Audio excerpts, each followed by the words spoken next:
Hi guys, kakagising ko lang, tapos tingnan nyo yung view na makikita ko. At makikita nyo, look at the view. Ito guys yung mga kasama ko.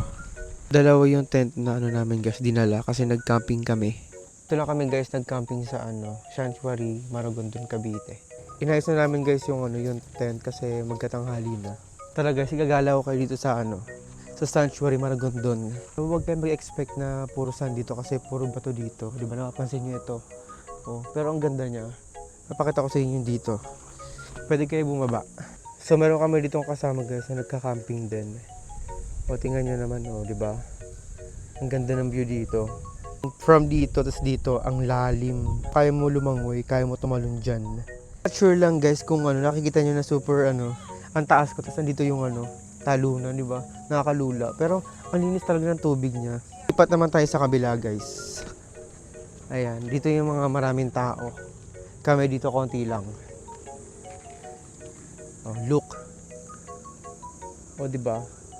Ang daming tao diyan nagpi-picture saka na sa dulo. Oh. Ito, feeling ko bataan na 'tong sa dulo na 'to kasi kagabi may mga ilaw diyan. Ngayon nawala na bigla. Ito ako guys sa taas, ayan. Ganyan siya kalalim.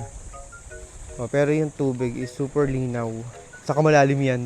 Meron din yung mga cottage pero medyo pricey siya. Ko alam kung ano to dati. Pat naman tayo sa kabilang side. Mababa dito kasi kagabi. Bumaba kami dito para maghugas. Tingnan nyo. Oh.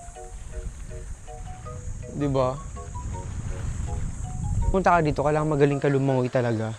Sa tulad ko, di mo na ako marunong lumangoy. So, gilid-gilid lang tayo, tapos picture-picture ganun. Kasi, gaganda ng mga rock formation, no? Diba kung nakikita nyo? Ang sayang lang dito, guys, marami siyang mga basura, hindi siya naalagaan na maayos. Sayang lang. Ayan, mga bote ng alak, tinatapon dyan sa gilid-gilid, diba? Ang daming basura. Sayang lang yung dagat. Entrance nito is 20 pesos lang. And parang 20 lang din yung yung parking fee. Musal namin, no? Masarap. Pasama mo ng itlog. Tara guys, kain tayo. May nangingisda dito guys. Pababa na po ang team. Ayun po sila. Dami lang kalat, no? Hindi na maintain.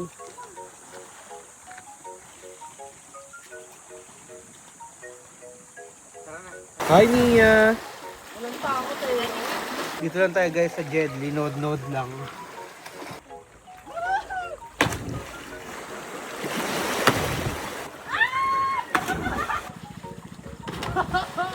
Ang ganda na mag-relax dito guys. Kapag gusto mo lang yung biglaan na lakad sa Corgala, pumunta ka na dito sa Sanctuary, Maragondon. Maganda naman dito guys, honestly. Wala ka lang halong biro. Kaso talaga, yung mga naliligo dito, hindi marunong magtapo ng maayos. Ayun, dami talaga sa mga gilid-gilid.